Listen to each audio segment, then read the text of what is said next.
tem um livro não para venda, mas para empréstimo, que é um livro Nas Fronteiras da Loucura, psicografado por Divaldo, do espírito Manuel Filomeno de Miranda.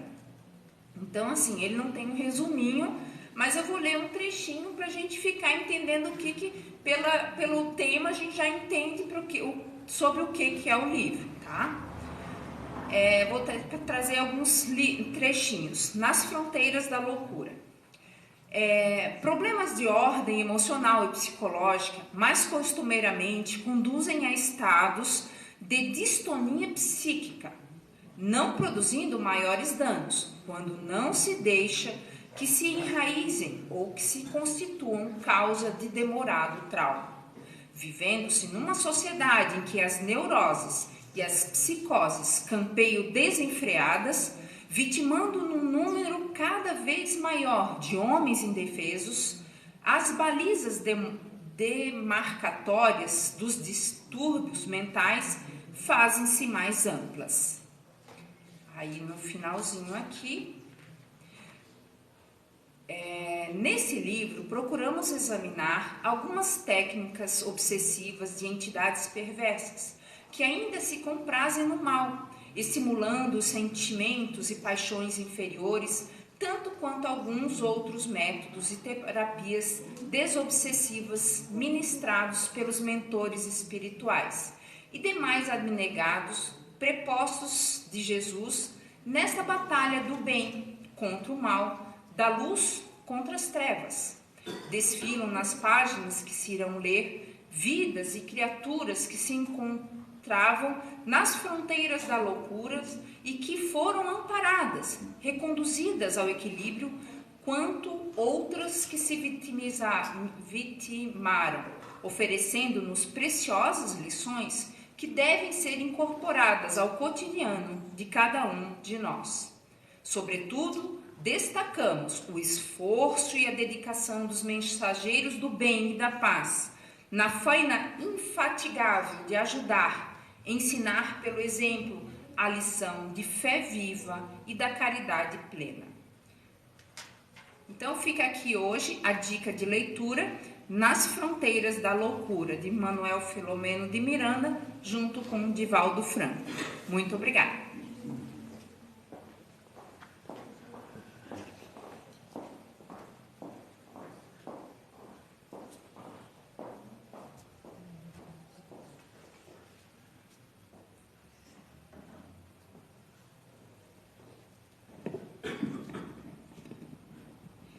Mais uma vez, boa noite a todos, sejam todos bem-vindos.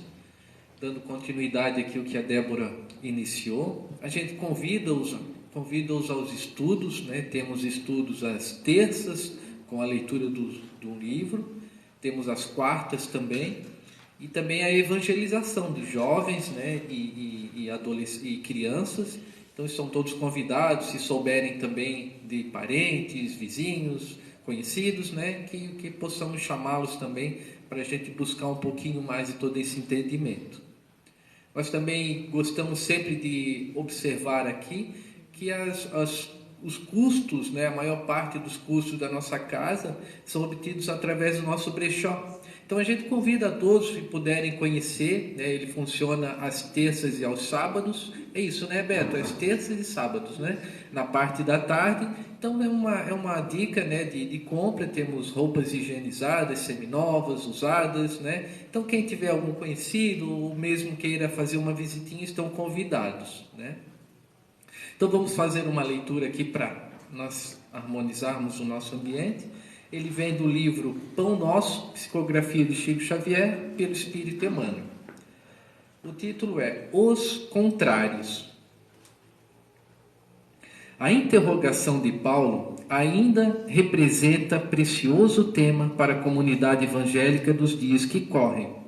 Perante nosso esforço, desdobra-se campo imenso onde o Mestre nos aguarda a colaboração resoluta. Muitas vezes, contudo, grande número de companheiros prefere abandonar a construção para disputar com malfeitores do caminho. Elementos adversos nos cercam em toda parte, Obstáculos inesperados se desenham ante os nossos olhos aflitos, velhos amigos deixam-nos a sós. Situações favoráveis até ontem são metamorfoseadas em hostilidades cruéis. Enormes fileiras de operários fogem ao perigo, temendo a borrasca e esquecendo o testemunho. Entretanto, não fomos situados na obra a fim de nos rendermos ao pânico, nem o Mestre nos enviou ao trabalho com o objetivo de confundir-nos através de experiências nos círculos exteriores. Fomos chamados a construir. Naturalmente, deveremos contar com as 1000 eventualidades de cada dia, suscetíveis de nascer das forças contrárias, dificultando-nos a edificação. Nosso dia de luta será assediado pela perturbação e pela fadiga. Isso é inevitável num mundo que tudo espera do cristão genuíno. Em razão de semelhante imperativo, entre ameaças e incompreensões da senda, cabe-nos indagar, bem-humorados, a maneira do Paulo, apóstolo aos gentios. Se Deus é por nós, quem será contra nós? Então convidamos a todos, quem quiser fechar os olhos, vamos elevar nosso pensamento, agradecer ao Mestre Jesus por essa oportunidade de aqui estar e poder, nesta noite, estar servidos desse banquete espiritual que hoje aqui conversaremos, compreenderemos mais uma lição que é nos trazida para que nos fortaleça os sentimentos, fortaleça nossos conhecimentos e possamos cada vez mais nos aproximar ao nosso Pai. Que o Evangelho de Jesus seja sempre o nosso fundamento principal e que ele seja o nosso guia e roteiro. Que mais uma vez possamos sair daqui bem melhores do que entramos, tenhamos sempre essa mensagem do Cristo em nossos corações. Que assim seja. Hoje, mais uma vez, com muita alegria, a gente convida nosso amigo e irmão Carlos Monteiro para conversar um pouquinho com a gente sobre essas dependências químicas e desajustes da alma. Muito obrigado.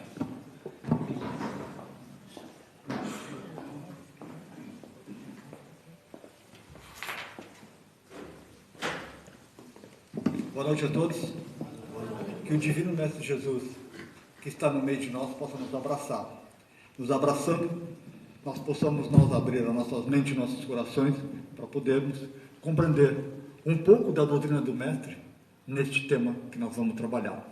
A dependência química dos processos obsessivos, tudo a ver com a obra que a companheira leu para nós, Nas Fronteiras da Loucura.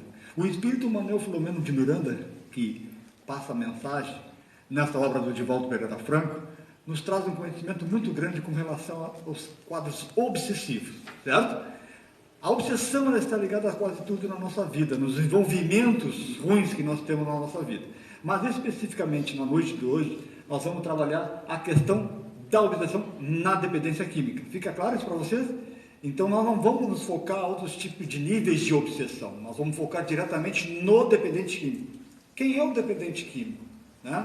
Como ele sofre essa ação? Por que ele está sendo assediado por um espírito? Por que o espírito quer o mal dele? Por que o espírito pode levar ele, associado à dependência química, aos quadros de loucura, esquizofrenia, bipolaridade? Percebe isso? Então vocês têm que associar tudo que o Carlos trazer para nós hoje, que a doutrina espírita vai nos colocar, com a palavra dependência química. Ficou claro? Então todo o nosso foco é este. E a obra ali, ela trata nessas questões da dependência química em todos os sentidos, né? Então hoje nós vamos trabalhar até as 11 horas da noite, porque o Roberto é meu amigo há muito tempo, ele sempre deixa eu ficar bastante tempo aqui. Eu peço geralmente à meia-noite, 1h da manhã, mas ele diz até às 11, Monteiro, porque o pessoal tem que dormir, né?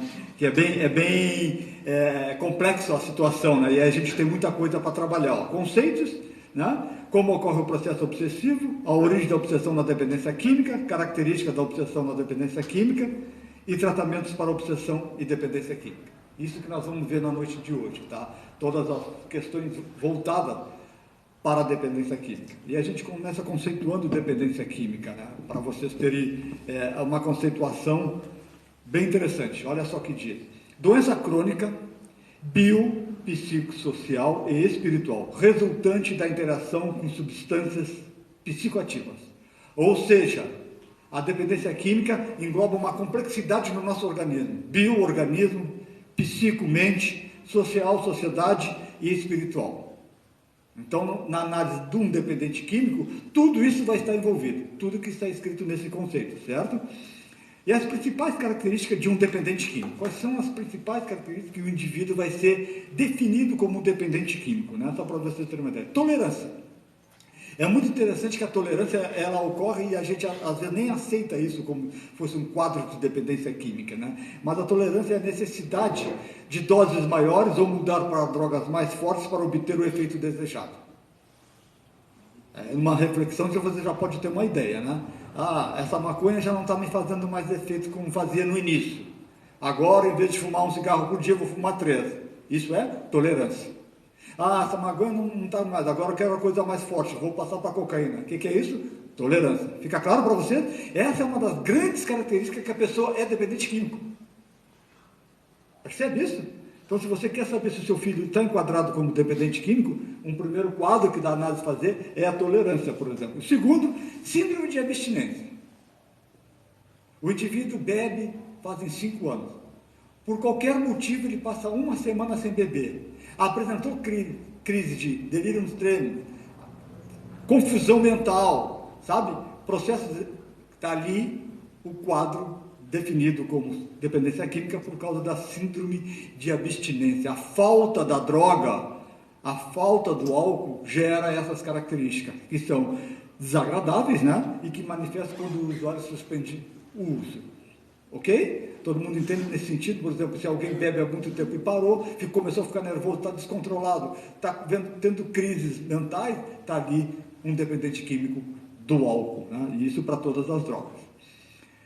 Agora sim, conceituando a obsessão. A obsessão, então, tem um diferencial. Nós vamos ver para vocês verem se vocês compreendem bem, certo?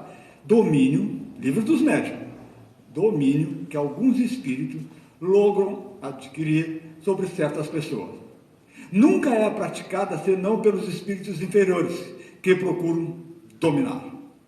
Então, aquele indivíduo que está passando por um processo obsessivo, ele está sendo assediado por um espírito que quer dominar ele, e esse espírito que quer dominar ele é um espírito inferior, um espírito mau, né, que quer dominar a vida dele. Isso é obsessão.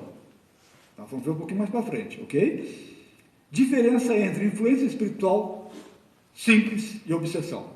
Isso é muito importante vocês entenderem. Olha só, na questão 459 do Livro dos Espíritos, Allan Kardec perguntou para os espíritos: influem os espíritos em nossos pensamentos e em nossos atos? Duas coisas, Kardec: pensamentos e atos. Influi os espíritos quando eu estou pensando? Influi o espírito quando eu estou fazendo um ato qualquer? Fazendo um movimento? E os espíritos responderam para Kardec: sim, influem muito mais do que imaginais. De ordinário são eles que vos comandam. Olha a resposta que os espíritos deram para Kardec. Essa pergunta 459, se nós levarmos ela no conhecimento, nos lembrarmos dela todos os dias da nossa vida, onde a gente estiver, e a gente tentar trabalhar ela, a resposta que os espíritos dão, nós vamos ter uma vida melhor. Porque em todos os momentos, desde o momento que a gente abriu os olhos, até a hora de dormir, a gente está sendo influenciado por um ou mais espíritos. Mas aí então eu vou lá na casa espírita e vou perguntar para o Roberto que tipo de espírito está me influenciando. Não precisa. Não precisa vir na casa espírita. Não, mas eu quero saber qual o espírito está comigo, está me influenciando. Não precisa vir no centro espírita, não precisa falar com o Roberto. A resposta é muito fácil. Para mim saber o espírito que está do meu lado me influenciando, para mim saber o espírito que está buzinando no meu ouvido me dizendo para fazer tal coisa, basta eu saber o que eu estou pensando. Basta eu saber o que eu quero fazer agora. Ficou claro para você? Se você acorda de manhã cedo, senta na sua cama e você começa a pensar: hoje eu vou pegar o meu Evangelho segundo o Espiritismo, vou lá no Lar dos Idosos em Balneário Camboriú e vou fazer uma leitura para eles. Automaticamente tem 2 ou 3 ou 1 ou mais espíritos do seu lado, influenciando vocês com palavras boas, incentivando você para você ir lá. Ficou claro isso para vocês? Esse é um ponto. Mas se você acorda de manhã e você diz assim: hoje eu vou dizer um monte de verdades para o meu chefe lá no emprego, hoje eu vou falar um monte de coisa ruim para ele. Pronto, tem 2, 3 ou vários espíritos do seu lado que dizendo os palavrões, as palavras que você tem que dizer para o seu chefe. Ficou claro isso para você? Isso é influência espiritual. Isso é apenas influência espiritual. Então, o espírito nas questões da dependência química, agora passando para a influência espiritual na dependência química, o espírito que apenas quer influenciar a pessoa que está bebendo num bar, a pessoa que é alcoolista, aquele jovem que está fumando maconha, é dependente da maconha, o espírito que quer apenas influenciar nessa condição, ele quer apenas fazer uso da droga. Vocês entendem isso? Então, influência espiritual sobre o dependente químico tem 2 tipos. Um que pode querer obsediar e tem o que quer apenas beber, fumar, usar a droga com ele. Esse chama-se influência espiritual. Aquele que quer obsediar é diferente, nós vamos ver mais para frente. Percebe? Então, só para vocês terem uma ideia como é que ficou tudo isso que o Carlos falou, né? A única diferença é que no processo obsessivo existe um vínculo. Problemáticas desta e de outra vida, entre o obsediado, que é a culpa, e o obsessor, que é a cobrança. Vamos entender, olha só. Então, no processo obsessivo, que o espírito está obsediando o dependente químico e quer o mal dele, é porque este dependente químico, vivo, encarnado, possui problemáticas, faltas, acertos a cumprir com esse espírito. Por exemplo, e é muito interessante para vocês entenderem, né? Olha só, eu entrei nessa vida, nas 2 últimas vidas passadas eu matei uma pessoa, a mesma pessoa, nas 2 vidas passadas. Eu reencarno nessa vida, estou vivendo já 25 anos nessa vida, uso drogas, bebo bastante, né? E esse espírito que eu matei nas duas últimas vidas, continua no mundo espiritual, ainda não reencarnou. Ainda não veio num novo corpo. Ora, esse espírito está no mundo espiritual me procurando. Do mundo espiritual me procurando. Não me encontra lá. Aí ele desce na terra para me procurar. Para que o espírito está procurando o Carlos? Porque o Carlos matou ele nas 2 últimas vidas. E esse espírito quer cobrar ele. Percebe isso? Não sei se vocês estão entendendo. Então há um vínculo desse espírito comigo. Eu estou aqui, sou um dependente químico. Esse espírito me encontra, ele vai querer o meu mal. Por que ele vai querer o meu mal? Porque eu matei ele nas 2 últimas vidas. E como ele não é um espírito evoluído, é um espírito inferior, ele tem a maldade nele. Por uma simples lógica. Hoje em dia, se alguém faz mal para alguém, as pessoas não querem matar, não querem fazer coisa ruim? Querem. A mesma coisa na questão do espírito. Se eu matei esse espírito em 2 vidas passadas, quando nós estávamos vivos juntos, encarnados, e agora eu estou encarnado e ele não está, ele quer me cobrar a dívida. Isso chama-se obsessão. Ou seja, o espírito vai fazer uso de drogas junto comigo, mas com um motivo maior, o motivo de me prejudicar. Perceberam isso então? Olha, é importante você entender então, quando o espírito quer só usar droga, influência espiritual. Quando o espírito quer me machucar, quer fazer mal para mim, obsessão. Ficou dúvida? Nós vamos até às 11 horas da noite, pode fazer pergunta. Não tem problema não. Às 10 horas, 9h30, 10 horas, vai fazer um cafezinho com leite, né? Um pãozinho, com queijinho, né? Ficou claro para vocês essa diferença, então? A gente não sabe, tá, pessoal, qual é o espírito que está com a gente, que quer fazer mal, ou quer só beber, ou quer fumar. Mas com o passar do tempo a gente vai saber reconhecer isso. E a influência espiritual é o meio utilizado pelo obsessor para cobrar a dívida. Olha que brilhante. E vamos ver se os senhores conseguem entender. Influência espiritual, o espírito quer só fumar, quer só beber comigo, porque no mundo espiritual não tem maconha, não tem bebida, então ele desce aqui na terra, encontra alguém num bar sozinho bebendo, encosta do lado dele, eu já falei nisso nas suas exposições, né? Encosta do lado dele, começa a beber junto com ele, o espírito, pronto. Depois vai um para casa do seu lugar, ou ele vai para casa dormir, não quer o mal dele. Aí não, aí esse espírito aqui, encontrei o Carlos me matou nas últimas 2 vidas, vou lá cobrar do Carlos isso, vou fazer mal para ele, vou fazer ele beber até desmaiar. O espírito pode fazer isso? Pode. De que forma? De que forma o espírito pode obrigar o Carlos a beber até ter um coma alcoólico, né? Ou nas questões de qualquer outro tipo de droga, overdose, que seja, né? Simples assim. Ele vai se utilizar do método da influência espiritual, vai lá do lado do Carlos, influenciar o Carlos, beber junto com o Carlos, olha só, isso aí eu expliquei em outras exposições, tá? Vai beber junto com o Carlos, vai usufruir das emanações do álcool que estão no Carlos e vai começar a pedir mais bebida para o Carlos. E vai buzinar na mente do Carlos, eu quero mais, Carlos. E o Carlos já não aguenta mais, o Carlos já bebeu umas 20 cervejas, já bebeu uma garrafa de uísque, já está mal, já bebeu vinho. E o espírito começa, mais, e o Carlos vai cedendo. E o Carlos é alcoólatra. Então o Carlos vai ceder até o ponto que o Carlos vai entrar num coma alcoólico, podendo vir a óbito. Ficou claro isso para você? E aí, se for a óbito, o espírito se conseguir. Ele me matou nas 2 últimas vidas, eu matei ele nessa. Vocês entenderam isso? Ou ficou difícil? Ficou claro? Vocês entendem isso? O espírito vai então conseguir o objetivo dele. Mas foi o espírito que pegou a garrafa e botou na boca do Carlos? Não. Então o espírito não matou o Carlos? Não, o espírito apenas motivou o Carlos. O espírito apenas buzinou na mente do Carlos para ele beber. E o Carlos bebeu. Quem é que bebeu? O Carlos. Vocês entenderam isso? Se o Carlos não quisesse beber, não teria ocorrido nada.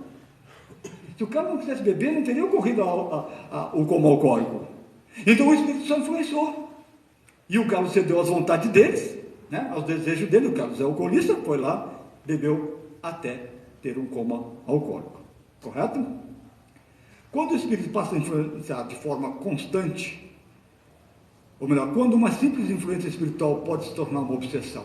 Quando uma simples influência espiritual pode se tornar uma obsessão. Então, o Espírito está me influenciando. Eu vou responder essa pergunta com um exemplo para vocês entenderem. Então, mais ou menos assim, ó, olha só, prestem bem atenção. 4 jovens se reuniram num lugar abandonado do Empenho. Uma casa abandonada do Empenho, e se reuniu para fumar crack. Crack, maconha, cocaína e beber junto. Certo? Há 3 anos eles fazem isso. Só esses 4 jovens, encarnados. Ah, mas aqui tem jovens que bebem e fumam junto, drogas, aqui não, né? Cada um na sua casa, cada um, né? Não, tem, Balneário Camboriú tem bastante, né? Casa abandonada também tem. Olha só, quando vocês imaginarem uma casa abandonada, onde tem pessoas usando drogas, isso é uma mini Cracolândia, né? É um encontro de jovens para usar droga. Ali está cheio de espírito. Bom, voltando ao exemplo, então. Então, esses 4 jovens estão há 3 anos, todos os finais de semana, eles vão para essa casa abandonada de Penha e usam maconha, um leva maconha, cocaína, né? Só eles, 4 masculinos. Um belo do dia, depois desses 3, 4 anos de uso ali, um deles leva uma moça para fumar maconha ali com eles. Uma moça, uma jovem de 16 anos. E os 4 estão ali. Esses 4 encarnados que fazem uso de droga ali, cada um tem o seu conjunto de espíritos que estão usando e bebendo junto com eles e fumando junto com eles. Fica claro isso para você? É como se desses 4, cada um tivesse 2 espíritos. Então tem 8 espíritos e 4 encarnados vivos usando droga. Ficou claro isso para você? Neste dia eles levam uma jovem de 16 anos. Mas 16 anos ninguém usa droga, né? Não, 16 anos, só depois dos 20, né? Só depois dos 20. Leva essa jovem de 16 anos, uma guria bonita, levam para lá e começam a usar droga com ela. E aí vai, no segundo final de semana, eles começam a oferecer cocaína para ela aceita, né? Vai dando uns pulos, né? Da maconha para cocaína, né? E ela aceita. No terceiro final de semana, eles deram crack para ela. A guria inocente e tudo mais, deram crack para ela. Um desses 4 tinha dentro de si o desejo de estuprar essa menina. Ele nem conhecia ela. E ele assim o fez. Ele esperou os outros 3 ir embora, ficou com a menina ali e estuprou ela. Ocorre que os 2 espíritos que estavam com esse jovem que fez isso, só queriam usar drogas. Vocês estão entendendo? Eles não queriam fazer mal nenhum para esse rapaz, para esse dependente químico. Eles não queriam fazer mal nenhum, eles só queriam usar drogas. Mas quando eles veem o ato do jovem estuprando a moça, e eles estão vendo, eles são espíritos, né? Eles estão vendo, eles se revoltam, esses 2 espíritos. Se revoltam porque eles não têm essas tendências da promiscuidade, da violência sexual. E eles veem o jovem fazendo, os espíritos, hein? Vendo o jovem fazendo isso, né? Eles se revoltam e acabam se tornando obsessores desse jovem. Vocês entenderam ou não? Não são mais simples usuários. Eles detestaram que esse jovem fez isso nessa moça e acabam se tornando obsessores. Agora querem maldade, querem mal para aquele jovem. Percebe isso? Não sei se você entendeu. Ele passou da condição de uma simples influência espiritual para beber, para fumar, para o obsessor. Espero que todos tenham entendido, né? Se não entenderam, pergunte, pessoal. Então, assim, ele transformou, criou 2 obsessores para ele, quando ele faz esse ato horrendo com essa moça. Ficou claro? Então é muito interessante, porque até então o espírito só estava só bebendo e fumando com ele, usando droga só. A partir dali eles começam a querer fazer coisas de maldade para esse jovem. Então está essa condição. Então, quando o espírito passa a influenciar de forma constante e com propósitos de maldade, não mais para usufruir apenas do vício. Tá certo? Então até aqui dá para ficar bem claro para vocês o que é obsessão e influência espiritual. Agora a gente continua tentando informar para vocês de que forma, como ocorre o processo obsessivo, né? De como é que funciona o espírito me obsediar. Como é que funciona o espírito obsediar alguém que é dependente químico do álcool, da maconha, da cocaína, o que seja, né? Como é que funciona isso? Como é que está esse detalhe? E aí nós entramos sempre no espírito Manuel Filomeno de Miranda. Ele é um expert nessas questões dos processos obsessivos, né? Ele tem Loucuras de Obsessão, Tramas da Obsessão, ele tem vários livros que falam nas questões da obsessão, né? E ele vai dizer no livro Nos Bastidores da Obsessão a seguinte frase, olha só: justapondo-se sutilmente cérebro a cérebro, mente a mente, vontade dominante sobre vontade que se deixa dominar, órgão a órgão, através do perispírito pelo qual se identifica com o encarnado. Então ele deu o primeiro passo, o espírito vem, se liga com a mente do dependente químico, né? Aí o espírito começa a alimentar as questões da droga nele, o dependente químico responde e aceita, ele se encontra, né? Ele tem a mesma vontade, o espírito conhece ele. Olha que interessante, nós temos um corpo físico, certo? Mas tudo que nós somos de verdade fica registrado no nosso perispírito, que é um corpo sutil. Quem não sabe o que é perispírito tem que vir estudar na casa para compreender, né? É um corpo que faz parte, que está ligado ao nosso corpo físico. É aquele corpo que quando a gente morre vai para o mundo espiritual, o perispírito, certo? Então o espírito conhece o dependente químico, porque o espírito faz a leitura do perispírito do dependente químico. Então ele sabe todos os gostos, os desejos, os prazeres daquele dependente químico. O espírito sabe. Desta forma, quando ele faz essa ligação, como está escrito nesse slide aí, né? Órgão a órgão, mente a mente, vontade a vontade, ele vai conseguir dominar e trabalhar a maldade que ele quer impor para esse dependente químico, certo? E ele continua então, Filomeno, né?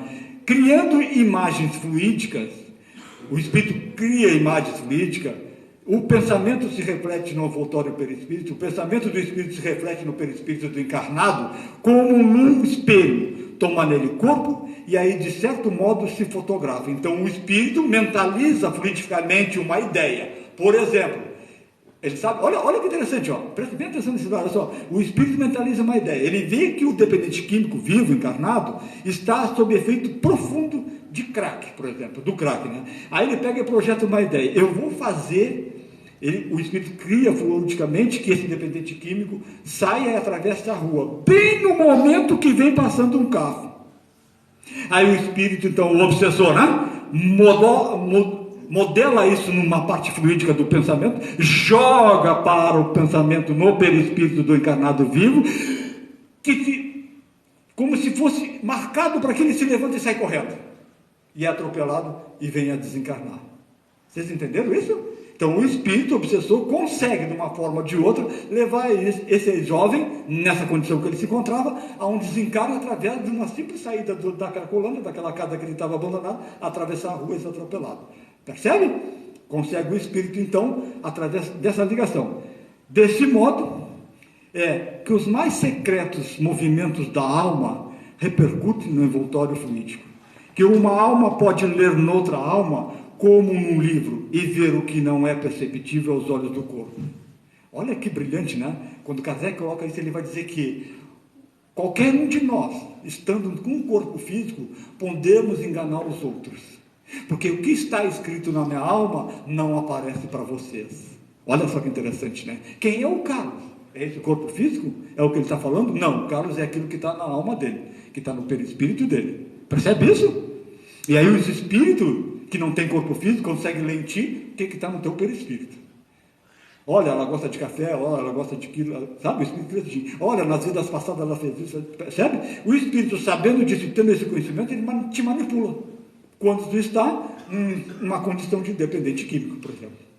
E olha que interessante, pessoal. O espírito age com maiores facilidades quando o indivíduo, quando o dependente químico está sob o uso da droga.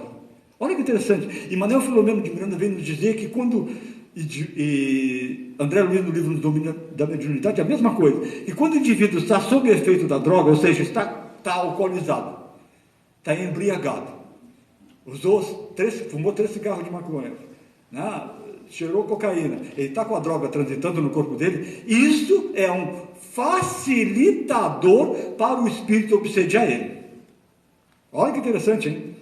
Alguém sob efeito de uma droga facilita a ação da maldade do espírito em si, percebe? Então, só por si só, isso já coloca uma coisa perigosa, né? Então, o indivíduo sob efeito de droga, ele é o quê? Uma marionete na mão do espírito obsessor. Pode fazer o que ele quiser. Porque as drogas desequilibram todo o aparelho perispíritico, né? Todo o aparelho fluídico, deixando sem as suas proteções. Filomeno também fala isso, né? E aí você, sem as suas proteções, o espírito tem acesso fácil a você. Tem acesso fácil ao seu perispírito nas questões da mente, operando e botando desejos e vontade na sua mente. Percebe? E aí a gente abre um parênteses, para você não ficar tão preocupado com essa questão de o espírito influenciar e me botar politicamente ou energeticamente o que eu tenho que fazer. Você só vai aceitar aquilo que o espírito botar na sua mente se você tiver o germe disso na sua mente. Por exemplo, preste bem atenção, tá? E isso aí, se vocês reflexionaram, vocês já viram casos parecidos. Vocês imaginam que uma pessoa é apenas usuário de maconha. Há 30 anos ele usa maconha, mas ele é uma pessoa boa. O usuário de maconha pode ser uma pessoa boa? Pode. A gente tem um julgamento, né? Usa maconha, deve ser ruim. Não tem nada a ver uma coisa com a outra, né? Mas assim, voltando então. Então, o usuário de maconha, ele só usa maconha, é casado, tem filhos, não tem problemas na área sexual nenhum. Nenhum desvio de ordem sexual. O cara está insistindo na parte sexual. Por quê? Agora eu vou abrir um parênteses. Por quê? Porque, via de regra, todo aquele que se enquadra nas questões de dependência química vai trazer determinados tipos de desvios nessa área. Ficou claro para você? Estou dando só uma pincelada, podia me aprofundar, mas só para você ter uma ideia. E aí nós vamos... Voltando então. Então, o indivíduo é casado, mas fuma maconha todos os dias, há 5, 6, 10 anos, o que seja. Mas ele é uma pessoa íntegra nas questões da moral, voltadas a âmbitos da sexualidade. Ficou claro isso para você? Ele tem filho, tem mulher, ele respeita e não tem nenhum outro tipo de desejo nesse sentido. Não tem promiscuidade, não tem nada. Ficou claro para você? Ok. Aí o espírito está com ele.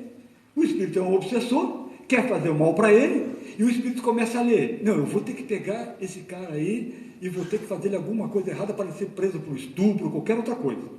Ele me fez mal na outra vida, agora eu vou devolver para ele. O espírito chega. Aí o espírito chega perto desse dependente da maconha, de 15, 20 anos, o que seja, e tenta focar ele nas questões do sexo. Ele quer que ele seja preso. Entende? Porque o espírito tem problemas no sexo. Mas o espírito olha para ele, faz a reflexão, vai lá nas profundezas da alma e do perispírito. Mas não vou conseguir. Esse rapaz aí, não estou vendo nada nele que eu possa trabalhar nas questões da sexualidade. Vocês entenderam isso? Quer dizer que nenhum espírito vai mover dentro de vocês um desejo imoral se você não o tem. Ficou claro isso para você? Pode beber até o que quiser. Se tu não tem problema nas questões sexuais, o espírito não vai conseguir nada com você. Isso é fato. Ficou claro isso para você? Agora, o que ocorre é o seguinte, né? Enquanto eu não bebo, eu estou respeitando as mulheres, por exemplo, né? Mas depois que eu bebo, eu quero agarrar as mulheres. Opa, peraí. Aí a mulher, não, o problema dele é bebida. Quando ele bebe, quer fazer isso. Porque quando ele não bebe, ele é uma pessoa boa. Negativo. As questões do desejo nesse item está lá dentro dele. A bebida é um estímulo para ele jogar para fora o desejo que ele já tem dentro dele. Ficou claro isso para você? Então a regra é, não se preocupem com a ação obsessiva de um espírito se você domina aquilo. Percebe isso? Olha que interessante isso. Então a gente conhece dependentes químicos de longa data que são pessoas boas e nunca fizeram mal para ninguém e não tem nenhum problema nesse desvio. Isso é uma conquista dele. Então o espírito não consegue assediar você e fazer que você faça alguma coisa que você não tem dentro de você. Isso é brilhante. Mas a doutrina espírita explica isso. Aquilo que eu domino é o espírito no movimento. Agora, se você está no estado de embriaguez, se você fumou maconha, se você cheirou cocaína e fez coisa ruim, é que você traz as coisas ruins dentro de você. Estando sóbrio ou estando sob efeito de droga. Tá certo? Ficou claro? Está difícil? Dá para levar? Vamos lá. A origem da obsessão na dependência química, né? Em toda dependência viciosa, há sempre uma fascinante força obsessiva. Em toda a questão da dependência química, tem sempre as questões obsessivas, tá? Joana coloca para nós. Primeiro, a origem da obsessão está nesta vida. Como essa história que eu contei agora há pouco, dos jovens que estavam lá, que estuprou a moça, ele criou 2 obsessores, nesta vida. Ficou claro para vocês? Então, ó, nesta vida, parceiros nos crimes, das drogas, né? Vingança e ódio. Bem nesse sentido. Então, ele viu a moça ser estuprada e se tornou obsessor dele como vingança e com ódio dele. Ok? Em outras vidas, em vidas anteriores, a origem da obsessão na dependência química em vidas anteriores é a mais comum que tem. Matei alguém, agora ele vem me cobrar. Matei alguém numa vida passada. Esse alguém está ainda no mundo espiritual, mas ele pode me procurar, vindo de lá, descendo aqui e me procurar. E aí, como é que o espírito acha alguém? Olha que interessante, um ensinamento para vocês, né?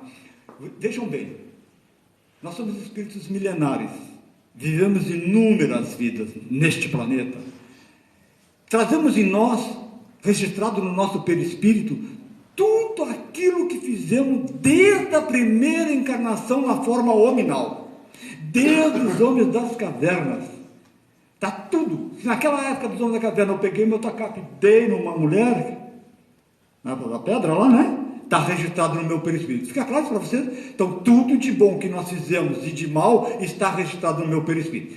E nessa situação da dependência química, se nas últimas 3 vidas eu matei alguém, esse alguém está no mundo espiritual, está registrado no meu perispírito que eu matei ele, e no perispírito dele, que eu matei ele também. Certo? Que ele foi morto por mim. Ficou claro isso para vocês? Então, o espírito, quando desce para a terra, para procurar o Carlos, que matou ele nas últimas 3 vidas, vem com essa energia dentro dele, do perispírito dele, do espírito, né? Vem com essa energia muito forte, emanando. Se o Carlos passar por perto dele, vai encontrar reciprocidade de energia. Eu encontrando essa reciprocidade, eu encontrei o Carlos. Está ali o Carlos. Percebe isso? Mas isso aí pode ser evitável numa vida? Pode. De que forma? Transitando no bem. Olha só que interessante. Prestem bem atenção para vocês terem uma ideia. Se o Espírito está me procurando, mas eu sou uma pessoa que só faço bem. Há 20 anos que eu estou nessa vida, eu só estou fazendo bem e ajudando o próximo. E estou sempre equilibrado, né? O Espírito pode passar do meu lado, que a energia que tem nele e tem em mim, não vai se apresentar. Ficou claro? Eu estou me protegendo quando eu estou no bem. Olha só, o Espírito vai... Você está fazendo uma ação no bem. Você está ajudando o próximo, como Jesus nos ensinou, né? Estou ajudando o próximo, o Espírito passa do teu lado e nem consegue. Percebe isso? Agora, se você está transitando na dependência química, vai se tornar mais fácil para o Espírito lhe encontrar, certo? Vingança e ódio também. Muitos casos de dependência química foram originados pelas obsessões. Olha só, é mais ou menos esse caso da menina que eu falei para vocês, tá certo? Muito interessante essa frase. Toda e qualquer obsessão é sempre resultado da anuência consciente ou não de quem a sofre. Outro livro de Filomeno, Panéis da Obsessão. Com a palavra obsessão, tem uns 3 ou 4 livros dele que ele coloca assim dessa forma, né? Então ele vai dizer assim, ó, nenhum espírito vai fazer eu me obsediar se eu me proteger. Mas no momento que eu entro na questão da dependência química, ficar desprovido das leis morais, das questões morais da vida, eu vou abrir a brecha e vou praticamente dar anuência, permitir que o espírito me obsedie. Quando você entra numa condição ruim, de maldade, de coisas ruins, você acaba liberando e permitindo para os espíritos assediar você. É o que o espírito Manuel Filomeno Miranda está colocando nesta obra, né? Possíveis características de obsessão na dependência química. Então agora aqui vamos colocar algumas palavras, algumas sugestões que nos levam a compreender que ali poderá estar ocorrendo um caso de obsessão. Então é mais ou menos assim, para vocês terem uma ideia. Mania de perseguição. Via de regra, o alcoolista tem, né? Chega em casa e bate, mulher, abre a porta, tem alguém me seguindo, tem alguém querendo me matar. Nas questões do álcool e do crack, isso é muito comum. Nas outras drogas também, mas muito mais nessas duas, né? Mania de perseguição. Pode ser que o espírito obsessor quer dar um susto nele para ele entrar numa crise de ordem neurológica e tudo mais e vir a desencarnar? Pode.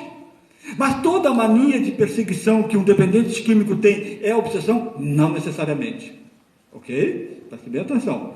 Perturbações alucinatórias, né? Olha só que interessante, né? No livro No Mundo Maior, André Luiz conta a história de um alcoólatra que está na mesa de um bar, e aí bebe, fica mal, vai deitado no chão, na parede do bar, começava a gritar assim, ó, só ele, sozinho ele, né? As pessoas só olhando ele, né? E ele sozinho, sai daqui cobra, sai daqui morcego. Está nesta obra, No Mundo Maior, né? Ele dizia, então são alucinações provocadas pelos espíritos que estavam junto com ele, que faziam o uso do álcool junto com ele. Então os espíritos passavam mentalmente para esse encarnado vivo alcoólatra as ideias de cobras e de morcego. E ele então assimilava isso pela sua mente, né? No seu quadro perispiritual, ou seja, o dependente encarnado tem o seu perispírito, e refletia isso nas imagens e projetava ele, então, ali onde ele estava naquele bar, essas situações. Aumento repentino da quantidade consumida. Olha, já faz 5 anos que eu bebo só no final de semana, mas de uma hora para outra está me dando uma vontade de beber todos os dias. Pode ser que eu estou sendo assediado por um espírito obsessor que está tentando alavancar o crescimento do meu consumo de drogas, de álcool, que seja, para eu ter uma overdose? Pode. Então o espírito vai levar alguém a uma overdose para aumentando o consumo dele. Percebe isso? Então toda a overdose foi causada por essa ação desse espírito? Não necessariamente. Tá? Vai sempre ter essa condição. Não podemos generalizar. Mudança de humor. No alcoolista é muito comum, né? No alcoolista, meu marido quando está bêbado é um brincalhão, brinca com todo mundo, fala, não para mais de falar. Quando não está sob efeito do álcool, fica depressivo. Não fala com ninguém, fica trancado no seu quarto, né? Essa mudança de humor pode ser uma característica de ter um espírito obsediando ele? Pode. O espírito vai... Olha só que interessante, abrindo um outro parênteses, né, para vocês entenderem. Nas questões da mediunidade, quando o indivíduo está sob efeito de droga, qualquer hora que seja, e sob efeito do álcool também, que é uma droga, né, vamos dizer assim, né? Ele vai estar facilitando o acesso mediúnico, ou seja, o acesso nas suas questões de envolvimento mediúnico por o espírito. Porque quando nós estamos sem os componentes do álcool e outras drogas corrosivas, nosso perispírito vai se manter mais sadio, dificultando que um espírito obsessor se apodere do meu perispírito de uma forma energética e transmita mensagem, ideias, alucinações para mim. Ficou claro? Então o álcool ele é o quê? Um facilitador dos processos mediúnicos, em alguns casos, ok? Violência. Meu marido quando não bebe, não mata nem uma barata. É um amor de pessoa. Não toca nos filhos, nem toca em mim. Mas quando bebe, chega na sexta-feira, depois que ele recebeu da noite, eu já estou apanhando dele. Inclusive nos hospitais, os técnicos de enfermagem e enfermeira falam que é um horror quando chega sexta-feira de noite e sábado de manhã. As mulheres chegam nos hospitais que apanharam do marido. O dia que eles receberam, o bebê chegou em casa. Mas quando ele não bebe, é uma maravilha, né? Está aí uma característica de um processo obsessivo? Sim, mas nem toda é, né? E por último, tendências suicidas. Mas como assim? O indivíduo, tendências suicidas é uma característica de um processo obsessivo? Sim. Sob efeito de droga, meu marido, o meu filho, quem quer que seja, já tentou se matar 2 vezes. Por quê? Porque o espírito obsessor está incutindo na mente dele que ele se joga do 10º andar de um prédio, que ele se atire na frente do trem. O espírito vai botar isso na mente dele quando ele está alcoolizado. Ele é um obsessor. Esse que ele está querendo, esse dependente que ele está querendo que se jogue do 10º andar, matou ele nas últimas 3 vidas. Então é lógico, não é coerente, mas é lógico que ele vai querer que o indivíduo tenha um acesso de fúria e se suicide. Tá certo? Dessa forma, assim, com medo do suicídio, né? Consequências provocadas pela obsessão na dependência química. De novo, Manuel Filomeno de Miranda, outro livro com obsessão, é Obsessão, Instalação e Cura, do Filomeno de novo, né? De Valdo Pereira Franco. Ele vai dizer, insidiosa, persistente e dominadora, a obsessão produz estados degenerativos na sede do perispírito, que se encarregam de imprimir nas células do corpo físico, da mente, os desvios da loucura e de enfermidades. outras comprometendo seriamente através do desgaste o aparelho químico, psíquico e a máquina somática do encarnado. Então vocês imaginem a seguinte maneira, vê se vocês conseguem entender. Há 20 anos o meu marido bebe com os mesmos 3 espíritos. Há 20 anos esses espíritos, para beber, precisam fazer a parte energética dele, se ligar à parte energética do meu perispírito, do perispírito do marido dela. Essa ação corrosiva, contumaz, frequente, há 20 anos, vai começar a destruir nas questões da parte do perispírito, do cérebro, mental, dos neurônios, e poderá levar à morte alguns desses neurônios a nível perispírito, que automaticamente mata os neurônios do corpo físico, porque segundo André Luiz, o perispírito está ligado célula a célula, levando o indivíduo a ter bipolaridade, esquizofrenia, condições de loucura. Aí quando vê que o marido bebeu há 20 anos, com 25 anos ele já está com loucura, né? Uma esquizofrenia, pode ter sido a causa, pode ter sido essa ação destruidora de 20 anos dos espíritos bebendo com ele? Pode ter sido, certo? O obsessor aumenta o desejo de usar drogas do obsediado, podendo levar ele a uma overdose, em alguns casos ao desencarne. Isso nós já comentamos, né? Ele pode aumentar o meu desejo, eu vou usar demais o meu corpo. Olha que interessante, pessoal, mais um conhecimento para vocês fixarem na mente de vocês. Veja bem, eu encarnado vivo, uma pessoa encarnada viva, dependente químico, está usando droga. Quando ele usa a droga entra primeiro no corpo físico dele, depois vai para as células do perispírito e depois vai atingir o espírito, num processo instantâneo, né? Ó, dessa forma, se eu entrei num processo de coma alcoólico, vamos supor, o indivíduo bebeu um engradado de cerveja, uma garrafa de uísque e entrou em coma alcoólico. Quem é que entrou em coma alcoólico? O espírito, o perispírito ou o corpo físico? O corpo físico. Ok? Peguem bem esse conhecimento. Quem entra num coma alcoólico, que não aguentou a quantidade de álcool na corrente sanguínea, foi o corpo físico. Todo mundo entende isso aí? Então ele vai ser hospitalizado e coisa e tal, vai tomar glicose para tentar tirar o excesso de álcool do corpo físico. Então ele entrou em coma alcoólica ou teve uma overdose de qualquer outra droga. Beleza. O espírito, quando vem beber junto com o alcoólatra ou usar droga, ele não tem corpo físico. Compreende isso ou não? O que o espírito tem quando está no mundo espiritual? O que nós temos depois que a gente morre? Perispírito e espírito. Ficou claro para vocês? Então o espírito pode beber muito mais do que nós e não vai ter coma alcoólico, porque não tem corpo físico. Ficou claro isso para vocês? Olha que brilhante. Dessa forma ele me incentiva a nós a beber muito mais, nós vamos estar no coma alcoólico e ele vai estar tranquilo. Ficou claro isso para vocês? E aí eu acabei tendo uma overdose, né? Nas questões da droga também.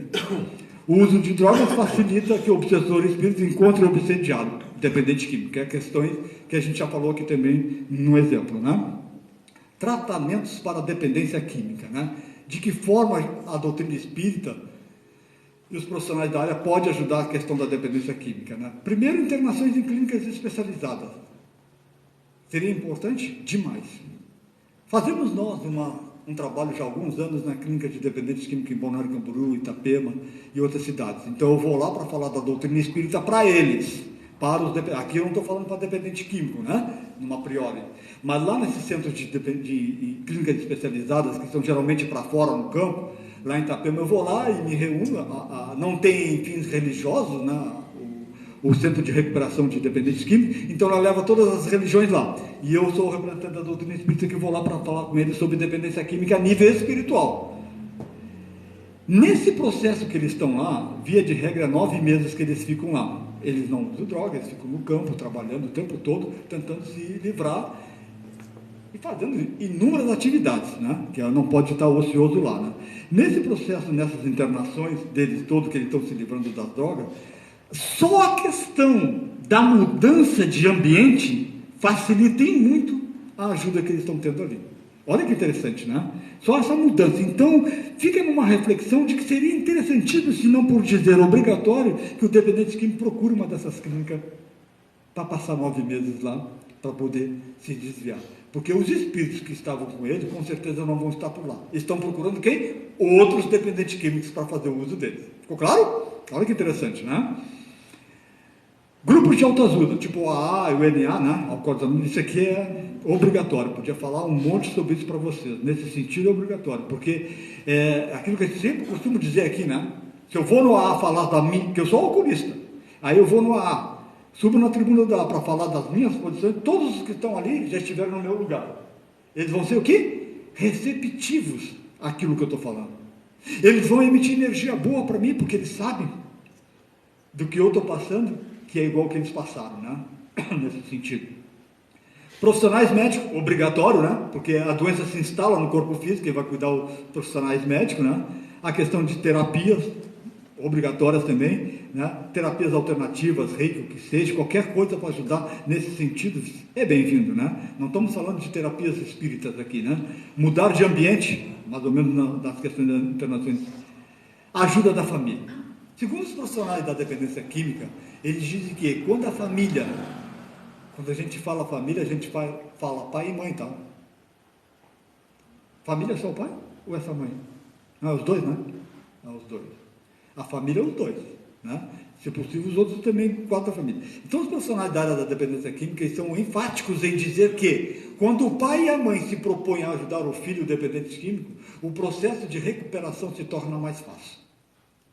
Mas quando só a mãe vai, e via de regra é só a mãe que vai, o pai chega e diz assim para a mãe: a culpa é tua, eu estava trabalhando, agora te vira com ele. Isso que mais a gente ouve. Mas vem cá, o filho foi só um que fez? Então, nesse sentido, os profissionais dizem que quando a mãe e o pai se unem para ajudar o filho, a recuperação é mais rápida. Quando um só vai, a dificuldade existe. Lá também vai existir, mas vai ter muito mais dificuldade, percebe? A opção seria que o pai e a mãe se envolvessem na ajuda do filho, né? E o trabalho no bem vai sempre bloquear qualquer tipo de ação de espírito. Eu posso ser viciado em maconha há 20 anos, mas hoje eu não fumei maconha e fui ajudar alguém no asilo. Esses 3 espíritos estão comigo há 20 anos, nem entro no asilo, me deixo sozinho ali porque eu estou praticando o bem. Ficou claro para você? Olha que interessante, né? Não é porque eu bebo há 20 anos que eu não posso praticar o bem. E no momento que eu estiver praticando o bem, aquele espírito está 20 anos comigo, fica de longe só, esperando eu sair de lá. Que maravilha, hein? Mas é um bem verdadeiro, né? Não é um bem daqui só da boca para fora. Não, é um bem que nasce dentro de você. Lá na alma, né? Vamos dizer assim. Tratamento para obsessão na dependência química, passos iniciais. Agora mais na parte que vai aprofundar, conscientização. O dependente químico necessita se conscientizar que ele é dependente. E eu vou dizer para vocês, nas questões que eu trabalhei um pouco na área da dependência química, né? Quando ele não aceita que ele é dependente químico, isso é um fator que vai dificultar a recuperação. Primeiro passo do dependente, primeiro passo do alcoolista é aceitar que ele é alcoolista. Via de regra, ele não, eu paro quando eu quero. Né? Então, o primeiro passo que vai facilitar a ajuda é, não, eu sou alcoólatra, quero me tratar. Eu sou usuário de crack, quero me tratar. Esse é o primeiro passo. Isso aí vai ajudar em muito, né? Força de vontade, esforço próprio, autoeducação, paciência e fé. Esse conjunto que vocês estão lendo aí, se um dependente químico consegue botar de forma verdadeira isso na mente dele, aceitar todo esse conjunto, eu diria para vocês que numa recuperação, botando um prazo hipoteticamente criando, né? Em 1 mês ele está curado. Agora, o difícil é o dependente químico ter tudo isso aí. Dependente químico tem força de vontade? Não, muito difícil. Dependente químico faz o esforço próprio? Não, quer que os outros ajudem ele. Dependente químico tem autoeducação? Não. Ele tem paciência? Não. Fé, nem sabe o que é religião. Mas se ele conseguir reunir tudo isso aí, seria muito rápido. E aí eu vou citar um exemplo para vocês. Vou deixar para o final até, mas eu vou citar só, tem a ver com isso aqui, tá? Para vocês. Primeiro passo, agora a doutrina espírita, né? Vai colocar passe, diálogo fraterno, evangelho no lar, orar e vigiar, estudos, palestras, reforma íntima e desobsessão. Tudo isso aqui a doutrina passa para nós. Não vou nem dissertar em 1 por 1, né? Nós vamos até as 11 horas mesmo da noite, né? Mas muitos de vocês já conhecem. Vamos trabalhar mais só na desobsessão, que é a condição mais grave, né? Da dependência química, né? Do usuário de droga. Na desobsessão, né? Desobsessão é uma técnica espírita especializada que tem por objetivo libertar as mentes que são interligadas. Libertar o dependente químico encarnado e o espírito obsessor. Essa é a ideia do que é desobsessão. Ela se apoia em 2 elementos essenciais: o esclarecimento do vingador e a renovação moral do devedor. Trabalho de desobsessão exige que o encarnado faça a sua parte, e o espírito vai ser também, na casa espírita, ajudado. Ficou claro para você? Não adianta você chegar na casa espírita e dizer para o Roberto, eu já estive aqui e já me disseram que eu estou com um espírito obsessor, que me obriga a beber. Nenhum espírito obriga você a beber. Me obriga a beber. Eu quero, Roberto, que tu tire esse espírito de mim, mas eu vou continuar bebendo. Não tem como. Em muitos casos, às vezes, Hermínio Miranda, numa dessas obras que ele tem, História que os Espíritos Contaram, que ele fazia trabalho mediúnico no Rio de Janeiro, ele narra então que o Espírito diz assim: olha, eu já estou há 3 anos sendo doutrinado por vocês, consegui compreender o meu envolvimento de obsessão em cima desse encarnado vivo, só que ele não parou, só que ele continua. Dessa forma, quando ele quer beber, usar droga, ele está me chamando. Percebe isso? Por isso que a ação da ajuda tem que ser nas duas pontas. Não adianta chegar aqui e pedir para o Roberto trabalhar a questão de desobsessão no grupo mediúnico para tirar o espírito dessa dependência química, se ele continua usando drogas. Pode até conseguir. Depois de 2, 3 anos o Roberto consegue, no trabalho mediúnico, tirar aquele espírito dele lá. Só que aí, outros espíritos vão pegar o lugar desse, porque ele não se modificou. É obrigatório nos processos de desobsessão que as duas partes trabalhem em si. Não adianta uma só. Dificultante o trabalho da obsessão, é o que nós falamos agora. O próprio obsediado. O espírito é muito inferior, também não quer largar. Não vou largar isso aí. Porque o André Luiz diz, uma das obras de Chico Xavier, nos domínios da mediunidade, que o encarnado dependente químico, alcoólatra, por exemplo, ele é uma taça viva para o espírito. Então como é que o espírito vai largar aquele encarnado que é um vinho para ele, que é uma taça de vinho, se não tem mais no mundo espiritual? Só se ele não conseguir outro, então ele quer ficar com aquele, O obsessor não quer largar o seu brinquedo, inferioridade moral, O trabalho se torna mais fácil quando o obsediado, compreendendo a sua situação, para ele concorre à vontade e à prece. Então, olha só, quando o obsediado, o encarnado, se movimenta, através da prece e da vontade. As imperfeições morais do obsediado constituem frequentemente um obstáculo à sua libertação. O próprio encarnado dificulta que o espírito seja tratado, seja doutrinado. O próprio encarnado dificulta, certo? No livro dos médiuns.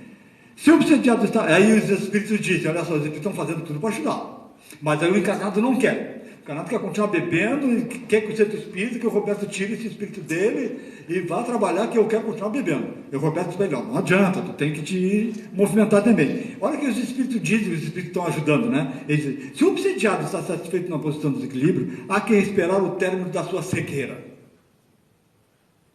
Há de se esperar que ele deixe de ficar cego assim e vá parar de beber, ou alguma coisa que seja assim. Ante obstáculos dessa natureza, os espíritos, embora sejamos chamados com fervor por aqueles que amam particularmente os enfermos, nada podemos fazer. Percebe isso? Nada podemos fazer.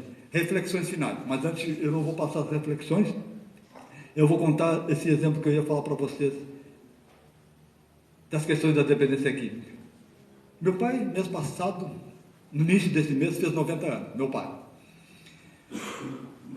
Ele bebeu mais ou menos 52 anos da vida dele, todos os dias. Meu pai bebeu todos os dias 52 anos da vida dele. Beber um garrafão de vinho. Todos os dias ele pegava, e eu vi isso, Estou falando uma história real, não estou criando uma história. Eu vi o meu pai pegar o garrafão de vinho de manhã cedo, às 7 horas, estava me preparando para ir para a escola, eu era jovem. E ele pegava o garrafão de vinho de 5 litros, vinho branco que ele gostava, lá do Rio Grande do Sul, botava em cima da mesa da cozinha, pegava um pão, passava manteiga, botava a caneca de café, botava o vinho dentro e tomava. E até as 10 horas da noite ele liquidava aqueles 5 litros de vinho. Isso foi uma fase, de uns 10, 12 anos só no vinho. Depois foi cerveja, foi cachaça, foi uísque todinho. Certo? Um belo de um dia, por volta eu acredito que uns 12, 13 anos atrás, ele está com 90, Uns 12, 13 anos atrás, um belo de um dia, do nada, eu estava presente. Ele olhou para minha mãe, a gente até hoje não sabe, mas a gente, como espírita, tem uma ideia. E o nome da minha mãe é Neloir. Ele olhou para a minha mãe e disse assim: Neloir, a partir de hoje eu não bebo nunca mais. E não bebeu. Não foi internado, não fez nada, não teve clínica, não teve terapia, não precisou fazer nada. Simplesmente se utilizou de um artifício que todos nós temos, chamado livre-arbítrio, e processou a vontade. Vocês entenderam isso? É uma vivência que todas as minhas exposições eu costumo contar isso, né? Mostrando o exemplo do meu pai. Percebe isso? Simplesmente, a mãe disse, não sei nem de onde saiu essa ideia dele, ele pegou e falou e cumpriu, até hoje. Só que aí o estrago que o álcool fez já estava feito, né? Ele teve câncer de intestino causado pelo álcool, tirou 10 centímetros do intestino, está num quadro de demência nível máximo. Porque o álcool tem a ver com demência também? Tem. Tem a parte genética que o álcool pode levar a um processo de demência? Pode. E ele está num processo de demência nível máximo. Eu fiz uma ressonância dele fazem 5 anos. Consegui enrolar ele, fiz uma ressonância, que é difícil. Consegui enrolar ele, levei para fazer uma ressonância numa clínica, né? Dele e da minha mãe, assim. Só até para fazer, como eu trabalho na área da dependência química, eu queria ver como é que estava o cérebro do meu pai, que bebeu tanto tempo, né? Eu pasmei, né? Ressonância magnética de um cérebro, pasmei. O cérebro dele encolheu quase a metade. Além de encolher toda a metade, estava tudo cheio de buraco. Buraco. O médico explicou tudo para mim, isso aí é causado pelo álcool. O álcool vai diminuindo a morbidade, já diminui o tamanho da massa encefálica. O álcool acelera e reduz mais ainda, o que vai gerar o processo de demência, né? E mais essas crateras todinhas. Tem até hoje, coloridinho assim, a ressonância magnética. Então, com esse exemplo, eu gostaria de terminar as nossas reflexões de hoje, né? Os nossos entendimentos que a gente traz para vocês, né? E a nossa proposta toda é que nós como espírita, não sejamos julgadores. Não é porque nós temos conhecimento que nós devemos olhar para o nosso irmão e julgar ele. Não, contrário. Temos que olhar para o nosso irmão e ajudá-lo. Ah, mas ele não quer, então ore por ele. Porque Jesus veio para quem? Os expropriados, os doentes, os aleijados, né? E nós vamos só ficar com o bonzinho? Não, nós temos que ajudar os nossos próximos que estão em condições piores, tá bom? Que Jesus abrace todos vocês, envolva todos vocês e dê a energia dele para vocês praticar o bem em nome de Jesus, tá bom? Muito obrigado a todos.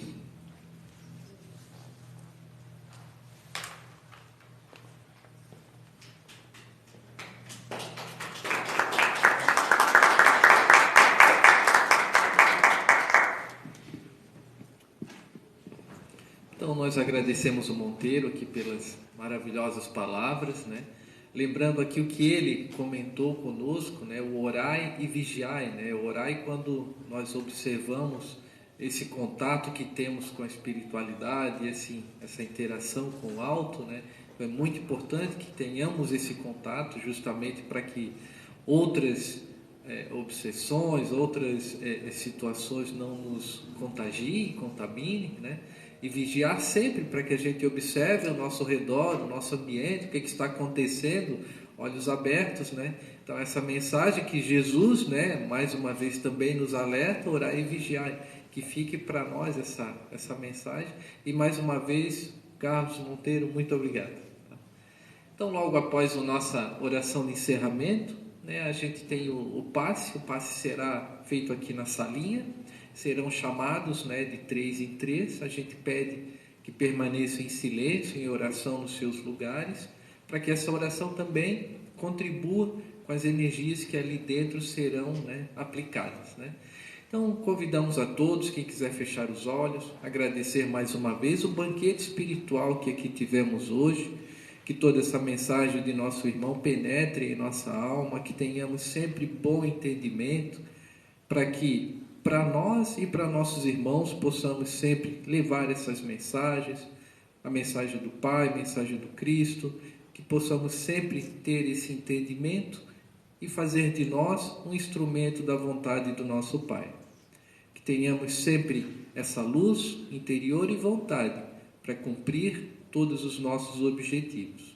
Mais uma vez, agradecemos a oportunidade de aqui estar, a casa que nos acolhe e os irmãos aqui presentes. Que assim seja.